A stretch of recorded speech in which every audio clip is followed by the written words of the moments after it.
I've seen levitation of steel ball bearings, glass, where they will levitate. Unbelievable.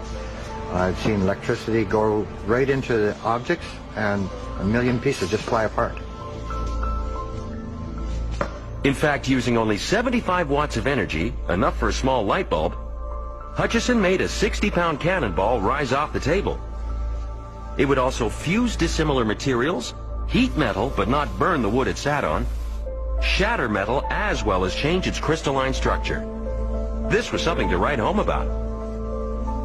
Beginning of 1980, experimenting with all the electromagnetics and electrostatic equipments I had at the time, I started to notice some very, very unusual effects, such as a room being filled up very quickly with multicolored lights, steel bars sitting on wood and not causing any fires, metal turning to jelly, things levitating and jumping off to the ceiling, or simply go up, hover, and then fall back down.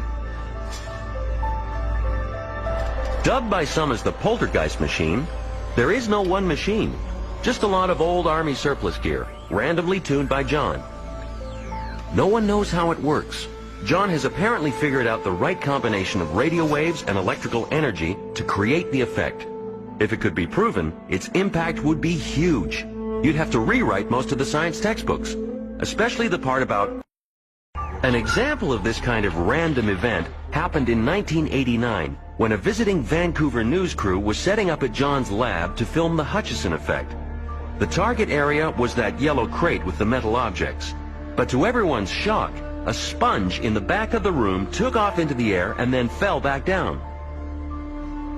John didn't actually see it and was genuinely surprised. Like that, it went up and hit the ceiling 1 second, maybe 2 seconds, and then came down. You're kidding. No. Well, some time ago I was doing some testing and got into some big trouble after I levitated a toy UFO and some other objects. Apparently, John's experiments were lifting objects in nearby homes, and the neighbors called the police. The police came full bore in here with engineers, inspectors. They photographed all the equipments very carefully. It's almost like if you called in a cleaning crew. They didn't touch anything. It's like they made everything look neater for some strange reason. It seems like someone in the shadows still cares what our hero is up to. Frustrated by authorities and lack of recognition, John has been spending time developing his new project, batteries that last forever, based on the somewhat bizarre zero-point energy theory.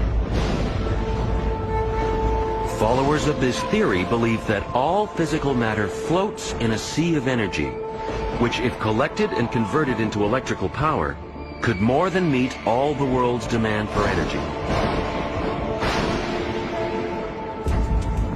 I feel everything has a life force to it, because I tend to visualize that atoms are a whole universe, and when they're combining one atom to make millions, if not trillions of them, you have a piece of metal, perhaps. Every time you run your hand across a piece of metal, you're taking off several million atoms at a time.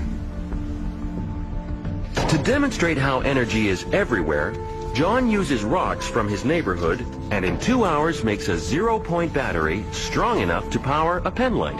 I make sure it bonds. Almost 1/2 electron volt. This is better than a conventional battery, simply because it never runs down.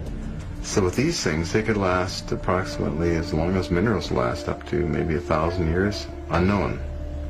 Realizing his batteries could help solve the world's energy crisis, the Japanese have embraced John and funded him to build his bigger crystal-based models. I got orders from Japan and sponsorship for me to make more of them.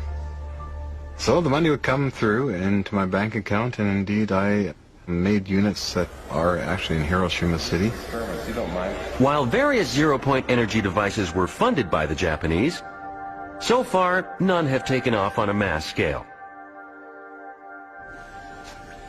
John Hutchison is probably the very visual proponent of the whole kind of zero-point energy movement. Zero-point energy devices could revolutionize the planet. If you can build a zero-point energy reactor about the size of your microwave oven, put it in the back of your house somewhere. You run your house. You don't need to, you run all its electricity needs. You don't need to pull anything off the national grid. Well, if you put that into the third world, you're going to revolutionize the third world.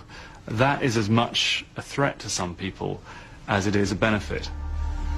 And as far as the Hutchison effect goes, I'm rather disturbed that the U.S. government and aerospace corporations has it. The concerns of it being used for an evil force by the military-industrial complex disturbs me quite a bit. I like to see it used for the helping of nature, because there's so much pollution going on with nature. Mankind tends to want to fight each other all the time with wars, whereas Mother Nature rolls on with great energy and power. It's absolutely essential for the world and survival of the world that we get off petrochemicals.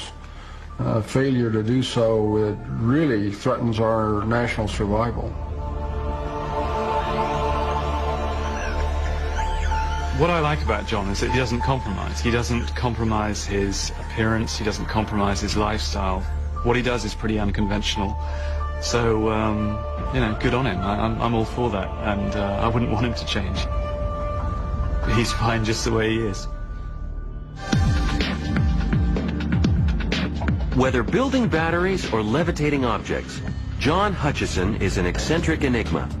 Of course, virtually no mainstream scientists take John or his invention seriously. But then only a little over 100 years ago, people believed it was impossible to send a radio wave across the Atlantic.